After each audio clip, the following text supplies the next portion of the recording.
Ayun. Actually, may report din ako kahapon. So yung mga classmates ko kahapon, kay Sir Rico, paumanhin dahil ako na naman na magre-report ngayon. Um, so yung tatalakayin ko po ay yung aklat ni Nancy Van Duysen na Global Indios. At binigyan ko ito ng subtitle na Voice to the Voiceless Indigenous Slaves. Napakaganda ng aklat na ito dahil tugmang-tugma siya, number one, doon sa dissertation ni Ma'am, yung present kanina ni Ma'am Cristil. Dahil kung migrant workers sa kanya, ito naman yung mga na-uproot ng mga slaves mula sa iba't ibang kolonya ng Espanya sa Amerika. Hindi masyadong nabanggit yung Pilipinas dito, very minimal passing ano lang to, references lang to the Philippines. But at least makikita natin sa mga cases na inaral ni Nancy Van Duysen yung mga esklavos na nakuha ng Imperial Spain sa, for example, sa Hispaniola, that's present day, ano ba yung Hispaniola ngayon? Dominican Republic and Haiti, yung Hispaniola. Then nababanggit din yung Nicaragua, yung Mexico, syempre, New Spain, among others. No? So, titingnan natin kung ano yung mga trajectories ng aklat na ito sa aking presentation. So, ito po yung aking outline. Ano? Napakadetalyado ng aklat na ito dahil maraming cases na ine-explore yung may akda. Actually, more than 100 litigation yung sinisilip ni Nancy Van Duysen dito. At tinitingnan niya rin yung microhistories. Tulad ng pinakita sa atin ni Ma'am, inaral niya yung microhistory ng mga migrant workers. Ito namang kay Van Duysen, pinakita niya yung microhistory ng mga Indios na mga na-uproot sa kanilang mga tahanan, dinala sa iba't ibang bahagi ng Europa, diba, napunta ng Portugal, bago sila napunta ng Sevilla. Yung iba napunta sa mas rural pang mga bayan sa Espanya katulad ng Carmona, not Cavite but Carmona near Sevilla. At iba pa, no? So, una tatalakayin ko muna yung background ng author, ano ba yung interests niya, ano ba yung trajectories niya as a historian. Ikalawa, titingnan natin yung trajectory ng aklat mismo, yung Global Indios. Pangatlo, parang book review lang, sisilipin ko yung anatomy ng aklat, no? Yung mga iba't ibang kabanata, at ano yung mga tinatalakay niya dito o kaya yung mga argumento niya dito. At meron akong kaunting note tungkol dun sa pagbibigay ng boses sa mga walang boses sa kasaysayan. Kasi para sa akin, very personal din ito dahil ito rin yung sarili kong interest ano, at advocacy na rin sa pagsusulat ng kasaysayan ng Pilipinas. At siguro pang-lima, talakayin ko rin yung kontribusyon ng may akda sa mas malawak pang historiografiya o pagsusulat ng kasaysayan hinggil sa mga Indios. So unahin natin ang may akda. Si Nancy Van Duysen ay isang profesor sa Queen's University sa Kingston, Canada. At isa rin siyang historiador ng kolonyal, Andean, Latin America, pati na rin ng early modern Atlantic world history. Kasama rin sa kanyang interest yung slavery, kasaysayan ng slavery sa Iberian Peninsula, sa Portugal at sa Spain. Pati na rin yung gender relations. Meron siyang isang monograph, I think published shortly after Global Indios, hinggil sa mga babaeng Katoliko sa Peru. So very, very interesting yung kanyang mga interest. Ano? Kung hindi slaves ay female naman, or kung hindi female, children naman. No? Dito sa aklat na to, nababanggit niya yung mga babae at yung kanilang mga anak. So very fascinating interests for Van Duysen. And then of course yung aklat in question today, yung Global Indios, inilimbag ito ng Duke University Press noong 2015 bilang bahagi ng narrative native history series ng kanilang university press. No? So I'd be interested to see kung ano pa yung ibang titles nila under the series kasi malamang as suggested by Ma'am, baka magamit ko ito sa aking sariling pananaliksik. So, talakayin naman natin yung trajectories. Ano yung gustong gawin ni Van Duysen sa aklat na Global Indios? Meron siyang dalawang tanong nung nagsimula yung kanyang proyekto. Una, anong nangyari dun sa mga libu-libong mga natives no, na enslave at napunta sa iba't ibang bahagi ng Amerika at ng Europa? Pangalawa, sa kakulangan ng batis, primaryang batis o kaya archival sources, posible ba na ma-reconstruct pa natin o kaya matrace natin yung paglalakbay nitong mga esklavong ito na napunta sa Castilla? at yung kanilang kasaysayan din ng pagsisimula ng mga kaso. Kasi nag-file sila ng litigation cases to petition their freedom from their masters. No? At marami silang mga batas na sinasite sa kanilang litigations. Meron din silang mga witnesses. At doon sa mga testimonyang iyon ng mga witnesses, makikita natin kung ano yung criteria na tinitingnan ng mga Cortes during that time, at least in the 16th century, para masabi na Indio yung isang person in question na papalayain. No? So, meron siyang sinuri na 127 lawsuits or appeals of 184 slaves in the courts of the Casa in Seville or of the Council of Indies from 1530 to 1585. So ito na yung kanyang temporal scope. You do the math, nakapaloob sa 50-55 years yung scope ng kanyang aklat. Meron din siyang isang table na binahagi sa kanyang aklat. At makikita natin dito yung breakdown in terms of the litigation cases that were filed per decade and then per gender. Makikita natin yung decade na sa, ano ba tawag dyan? Is that the y-axis, yung vertical? No? 1530s to 1580s. And then male and female naman dun sa horizontal. So nandyan yung breakdown. Ano? So 184 individuals yung sinuri ng may akda.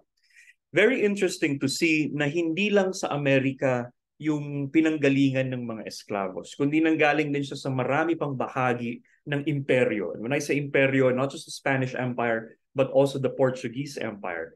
Dahil kung makikita natin dito, given yan ano, sa kaliwang bahagi ng mapa, ito talaga yung sinuri ng may akda, yung Amerika. Pero kung titingnan nyo rin yung kanang bahagi ng mapa, yung mga Portuguese domains, di ba? Lalong-lalo na sa India, meron ding ilang mga esklavos na nakuha o kaya nanggaling. Halimbawa sa Goa, sa Calicut, or sa Malacca, mga Portuguese domains ito. No? Pero makikita natin na kahit rival empires, yung Spain at yung Portugal, meron silang ugnayan. In fact, meron pang Iberian Union at some point. No? So hindi malabo na may mga Espanyol na mga slave owners na nakakabili ng mga esklabo mula sa mga Portuges. So may ganung interaction, may ganung dynamic. Wag natin silang tingnan in a very compartmentalized manner dahil may intersections din yung dalawang imperyong nabanggit. So, yung isa pang magandang trajectory ng Global Indio ay tinitingnan nito yung mga esklavo na pinapangalanan ng mga Indio. Tapos sila kasi yung mga nag-file ng kaso para makamit yung kanilang kalayaan from their masters. Now, more than a history of slavery, the book also examines the creation of the category Indio, or in Nancy Van Duysen's terms, Indioness, as a process of local and global interactions. Now, it's also an invitation to think globally about the construction of Indioness. So, hindi na lang ito limitado sa isang spatial national boundary. Dahil tinitingnan ni Nancy Van Duysen yung mga domain sa labas noon.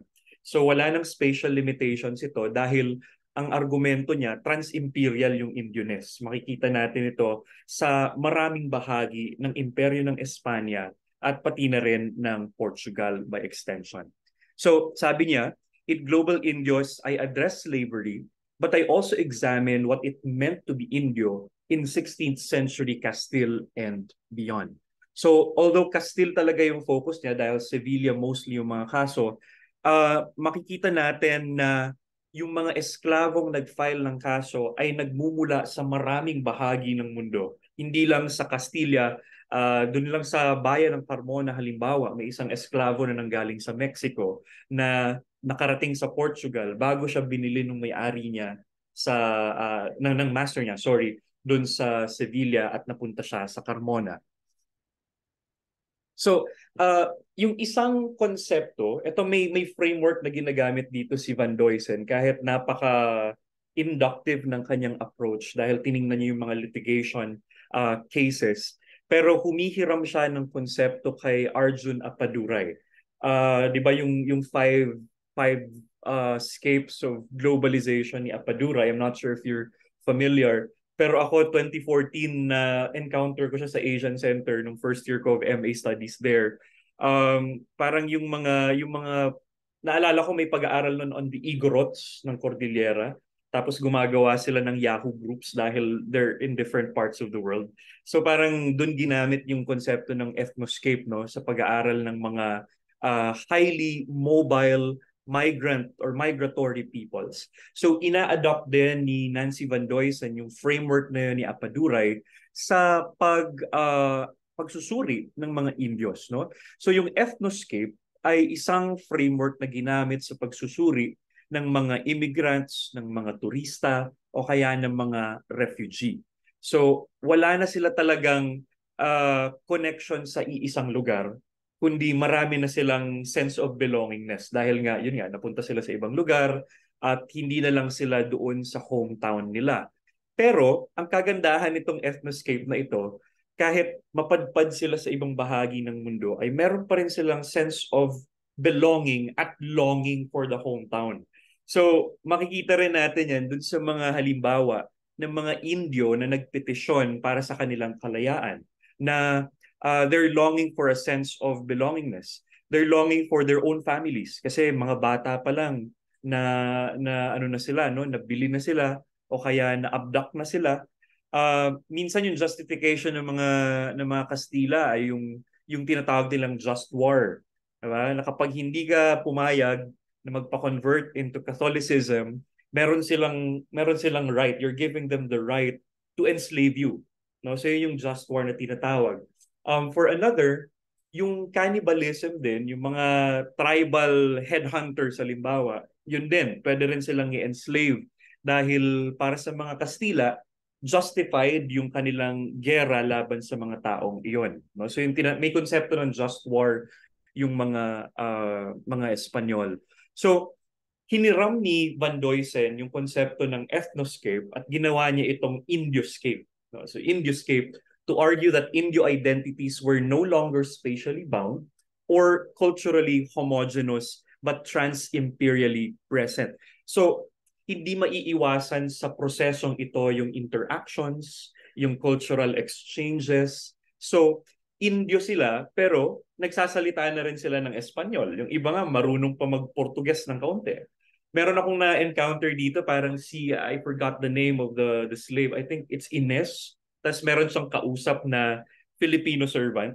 So natuto rin siya ng kaunting wika mula sa Pilipinas. So makikita natin, hindi na monolith, hindi na homogeneous yung kultura na meron itong mga esklavos na ito. Naghalo-halo na yan, no? So yung identity nila ay hindi na lang connected kung saan sila nanggaling, kundi connected na rin ito kung saan sila napadpad. So syempre meron silang na-encounter na iba't ibang mga tao. So isa pa, trans-imperially present din yung mga esklavos, yung mga Indios. So sinasabi rin ni Van Duysen na yung notion ng Indioscape ay merong dalawang implications ito. I really love the alliteration when she wrote this.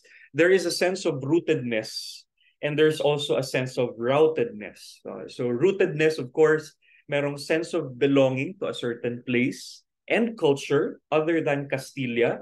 Kasi syempre yung halimbawa yung mga esklavo na napunta sa Sevilla, syempre, they're also longing for Mexico, for example. They want to go back home to their families. Meron din silang sense of belonging to all the other places they've been to. No? Halimbawa, napunta sila ng Portugal, tapos namalagi sila doon ng ilang taon. So meron din silang parang sense of belongingness there. Yung maganda dito kasi nagkakaroon sila ng ganong rootedness because of the fellow impoverished sectors of communities. No? Halimbawa, sa Carmona, yung mga esklavo doon, they feel at home because of all the other poor people living in Carmona, yung mga lower class doon. No? Kaya meron silang parang sense of home din. So napakaganda nito, no? Yung sense of rootedness, and then of course routedness, dahil nga sa kanilang karanasan ng pagkakatali sa isang master, yung pagkaka-uproot nila from their hometown, meron na silang unique sui generis na sense of time and space. Hindi na lang ito limitado dun sa Colonia Metropolis na dichotomy, kundi kung saan sila napunta, no? Maraming lugar na napuntahan ang marami sa mga esklavos na nag-file ng mga kaso.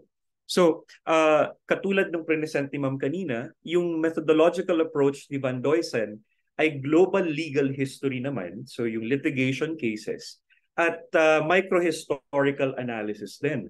Dito ko nakilala ang napakaraming esklavos na wala talagang apelido.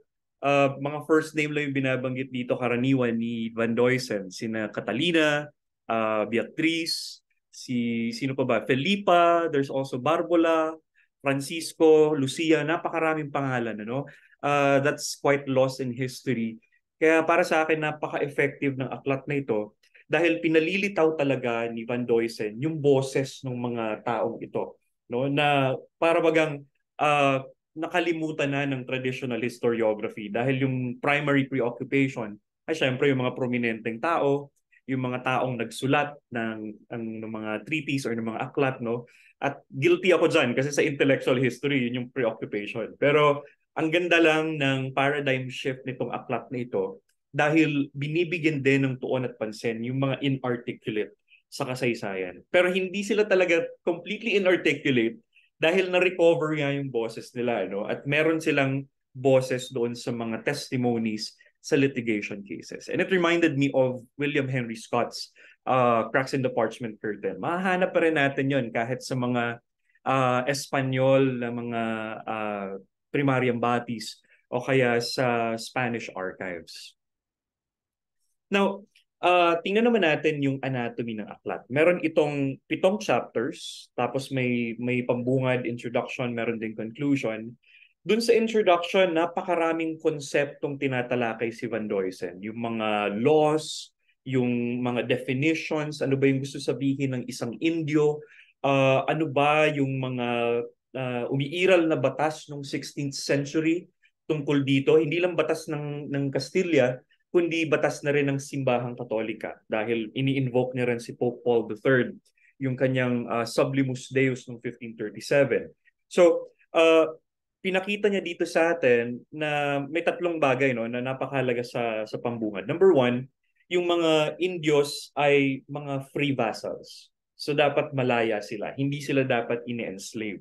Kaya nga nabanggit ko kanina na yung mga galing sa Pilipinas, hindi sila nilalabelan ng Indios ng Mexico noong 16th, 17th century para nga makaiwas doon sa litigation. Dahil pwede silang lumaya, pwede silang mag-file na dapat sila ay free vassals at hindi sila dapat ine-enslave. Kaya sila binigyan ng kataga o ng kategorya na Chino, 'di ba? Napakawais na circumvent ng batas. Yung ano naman, Sublimus Deus naman, pinapakita naman ito na tao pa rin yung mga Indios. Kahit hindi sila initially nag-convert to Catholicism, they have different practices from those of the Catholics, mga tao pa rin naman ang mga ito. Kaya hindi sila dapat ine-enslave. So, meron din bagong batas, the New Laws of 1542.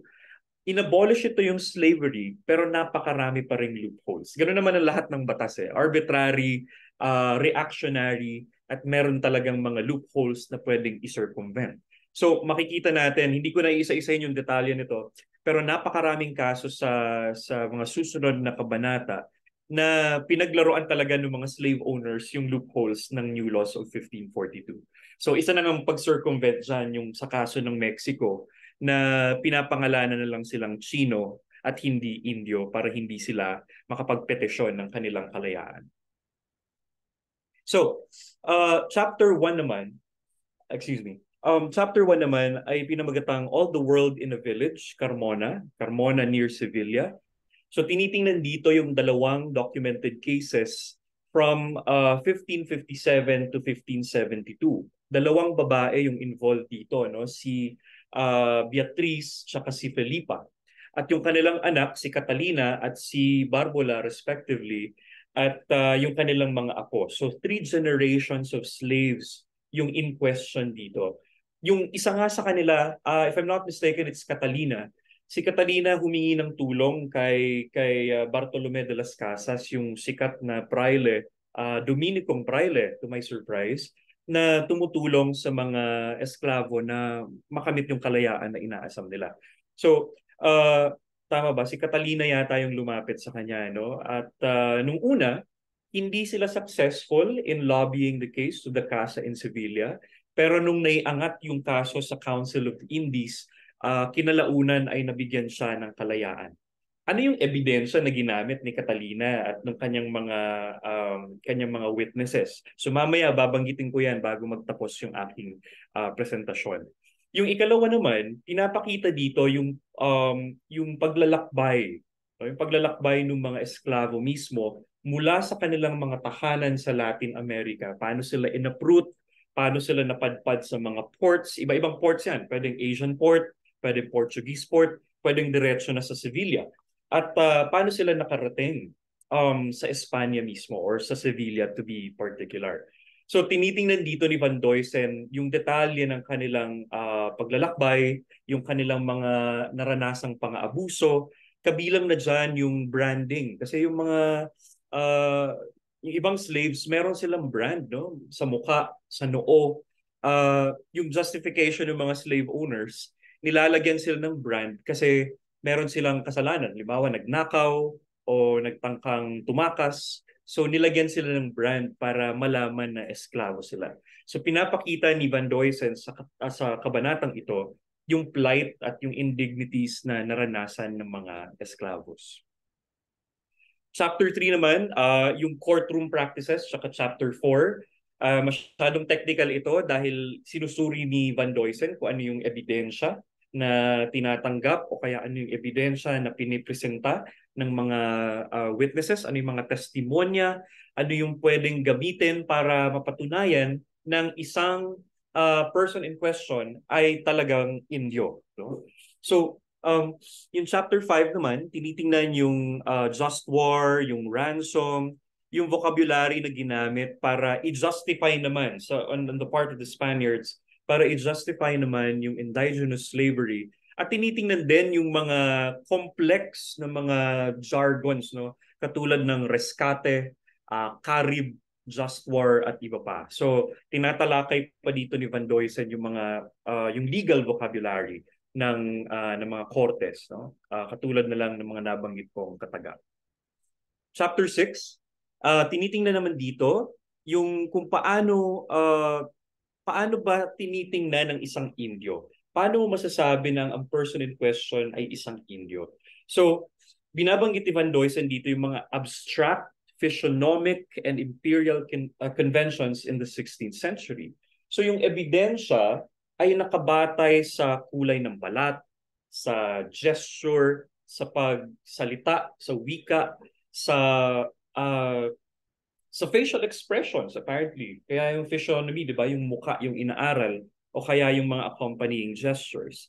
At sa chapter 7 naman tinitingnan yung iba-ibang mga kaso mula naman sa imperial sites. Hindi na ito sa Castilla mismo, hindi na ito sa pinanggalingan ng mga esklavos, kundi doon na sa actually these are Portuguese domains, so yung Moluccas, yung sa Brazil at sa iba pang bahagi ng Portuguese Empire. So tinitingnan din ni Van Duysen na yung may intersections, ano, may convergences yung dalawang imperyo at talagang ano sila, pareho sila involved doon sa nangyaring slave trade noong 16th century. At makikita rin natin yung ilang esklavo sa Espanya, nagmumula pa sila sa maraming teritoryo o kaya kolonya ng Portugal.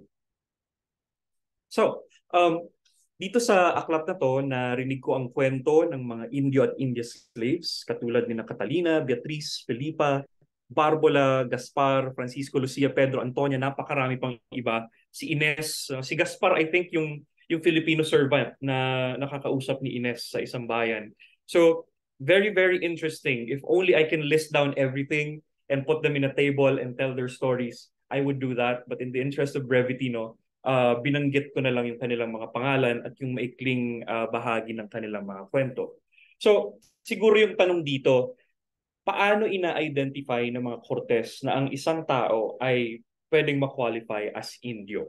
So ilang criteria, no? Una, tinitingnan yung physiognomy, yung face, yung expressions. Sa katunayan, pati si Bartolome de las Casas sobrang bihasa na mag-identify kung yung face nga ba talaga o yung expression nga ba talaga ay isang Indio or ng isang Indio. Meron din tinatawag na sonic criteria.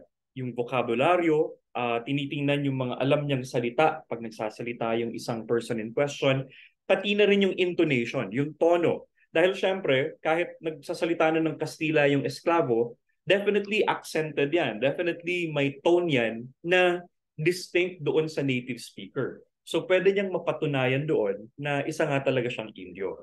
At meron ding accompanying gestures pag nagsasalita. No? Very, very interesting. These are very abstract criteria.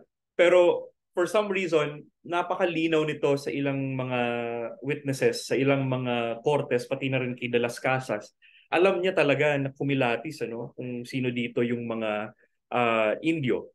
Pero para sa akin, yung pinaka-obvious talagang batayan ay yung color, yung kulay ng balat. No?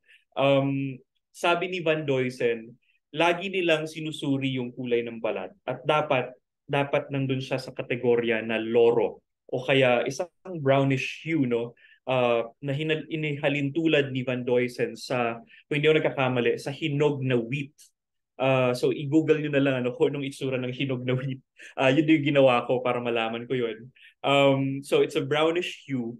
So napakahalaga talaga ng kulay para ma-determine na Indio yung isang person in question. So ano yung mahalagang ambag ni Van Duysen sa malawak na historiografiya? Para sa akin, very striking yung kanyang preoccupation, how to give voice to the voiceless. At sinuyod at hinanap niya talaga yung mga testimonya, yung mga petisyon nitong mga esklavos na ito na makamit yung kanilang kalayaan. So, para sa akin, pinalalawak ni Van Duysen yung pag-unawa natin o kaya pagpapakahulugan natin sa katagang Indio. Kasi ako personally, before I read the book, yung personal perception ko ng Indio ay isang tribute paying na vassal of Spain nandito sa Pilipinas at meron din mga exempted katulad ng mga gobernadorcillo, yung Principalia for example. Pero si Van Duysen tinitingnan niya rin yung mga tinatawag niyang deterritorialized natives. Paano naman yung mga natives na deracinated na o kaya inaproot na, tinanggal na sila dun sa pinanggalingan nilang mga kolonya? Paano naman sila? Pwede pa ba sila nating maituring ng mga Indio? Ang sagot ay oo, definitely oo. At ano naman yung iba pang mga relational, contextual definitions ng Indioness sa Spanish Empire mismo? Doon mismo sa Castilla, paano nila binigyan ng pagpapakahulugan ang pagiging Indio? So nakita natin yung mga abstract and arbitrary criteria na ginagamit ng mga Cortes. Now, yun nga, sabi ko, kino-complexify ni Van Duysen yung prevailing notion na tribute-paying subjects of caciques in Latin America yung mga Indio. Sa kaso naman ng Latin America, subjects of caciques. Sa Pilipinas kasi, parang subject of the crown, at least from Abinales and Amoroso, subject of the Spanish crown, yung mga naturales, yung mga Indio. Pero dito kay Van Duysen, yun nga, cacique naman sa Latin America, yung mga local political bosses. Sila naman yung mga, kung hindi ako nagkakamali, Ma'am Cristel, sila yung mga exempted din naman sa pagbayad ng buwis sa Spanish Empire. So, yun nga, tinitake into account dito ni Van Duysen. Para sa akin, ito yung ambag, malaking ambag na aklat na ito. Tinitingnan niya rin yung mga enslaved Indios na deracinated from their homes, yung mga nahiwalay sa kanilang pamilya. More importantly, yung mga babae at saka yung mga bata na karaniwan ay tahimik sa kasaysayan o kaya sa historiography. At ano yung mga naging kwento nila nung dinala sila sa metropolis, sa Sevilla man yan, sa Castilla, o kaya sa iba't ibang bahagi pa ng mundo. Dahil yun nga, nabanggit ko kanina na trans-imperial din yung mga Indios na ito at makikita rin sila sa domains ng Portugal. So, how to give voice to the voiceless, sa palagay ko naging effective ang aklat nito dahil hindi lang binigyan ng pagpapahulugan kung ano yung gusto sabihin ng kategoryang Indio, kundi pinarinig din sa atin ni Nancy Van Duysen yung boses at yung paghahangad ng kalayaan nitong mga Indios Esclavos na matatagpuan sa Espanya at sa iba't ibang bahagi pa ng imperyo ng Castilla, ng Espanya, pati na rin ng Portugal. So, dito na po magtatapos yung aking presentasyon. Sana ay meron kayong bagong natutunan hinggil sa konsepto at kategorya ng Indio. Maraming salamat po.